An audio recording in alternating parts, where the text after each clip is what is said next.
Assalamualaikum warahmatullahi wabarakatuh, teman-teman semua.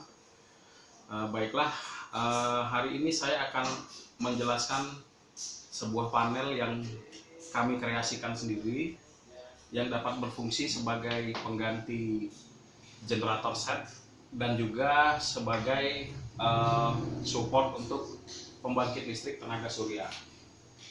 Seperti kita ketahui,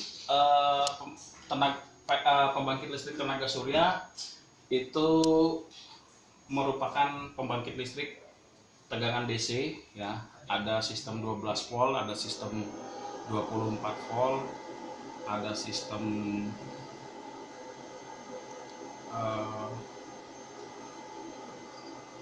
inverternya hidup ini, matiin aja. Ada sistem 24 volt dan sistem 36 dan 48. Yang saya gunakan ini adalah yang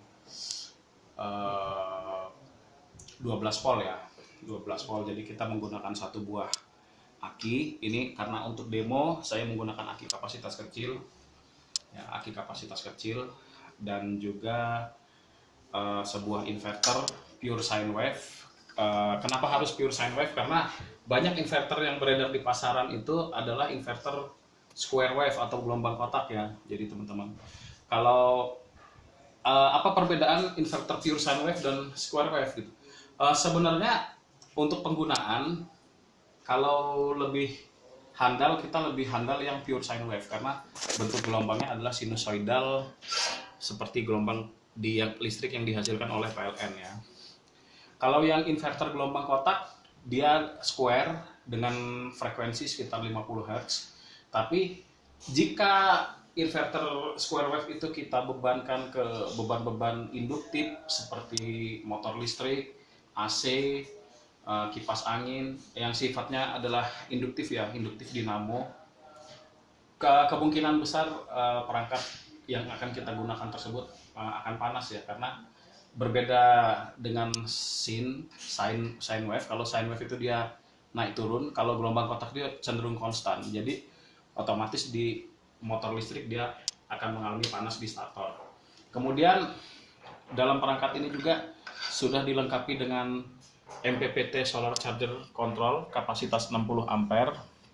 Fungsinya adalah untuk mengatur atau meregulasi tegangan dari panel surya yang dichargingkan ke baterai.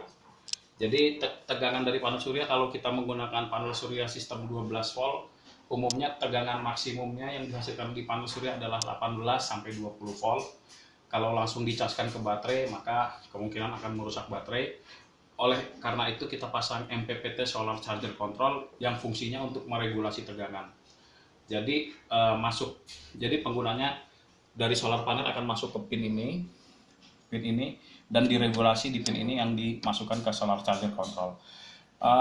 Pada panel ini, solar charger control ini saya fungsikan untuk meregulasi tegangan dari adaptor DC 12 volt. Jadi adaptor DC 12 volt ini saya setting dia di angka 13 volt, akan charging masuk ke MPPT Solar Charger Control dan dichargerkan ke baterai. Jadi seperti itu teman-teman.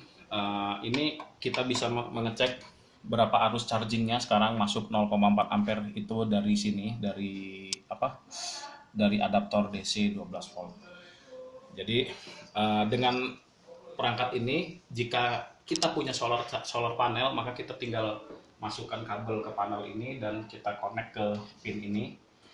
Kemudian yang ini bisa kita putus saja. Jadi dia dari satu jalur untuk solar panel.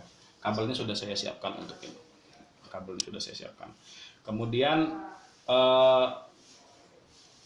panel ini juga cocok jika kita kombinasikan dengan auto transfer switch, ya. Jadi kita bisa mengombinasikan panel ini dengan ATS yang berfungsi untuk switching dari PLN ke inverter, ya teman-teman. Cuman pada panel yang sekarang ini adalah panel rakitan standar. Panel rakitan standar itu artinya semuanya masih kita manualkan. Jadi kalau mati lampu baru kita hidupkan, ya teman-teman, seperti itu.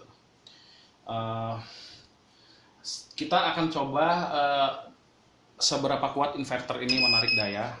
Nah, jadi inverter ini sudah hidup teman-teman, tegangannya jadi drop dan itu normal.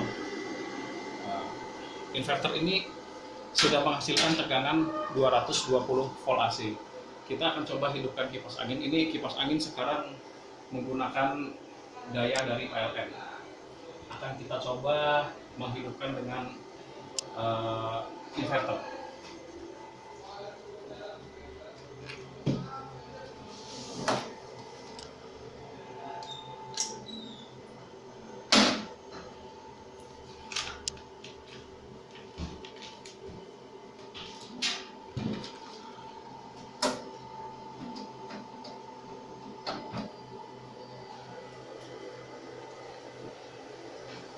Baik teman-teman, ini sekarang bisa lihat kipasnya sudah kita colok, sudah kita hidupkan langsung dari inverter. Ya teman-teman, tegangan menjadi drop 11,8.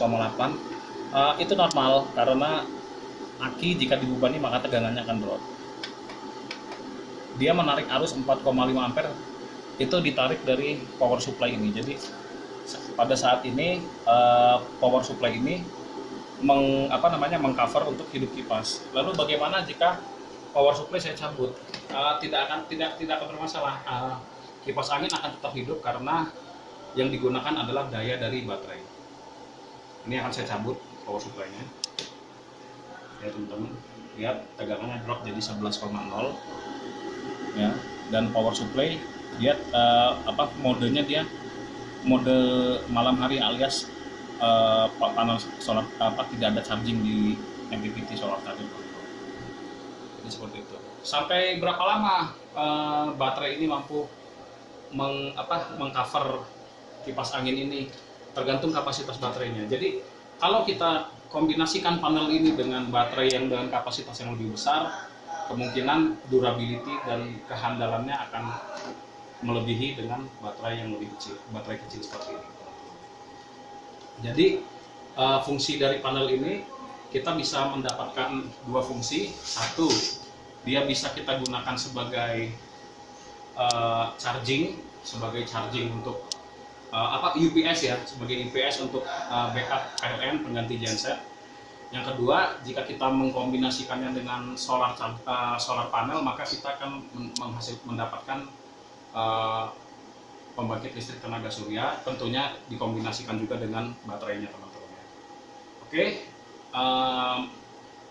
Sekian video dari saya, semoga bermanfaat buat teman-teman. Wassalamualaikum warahmatullahi wabarakatuh.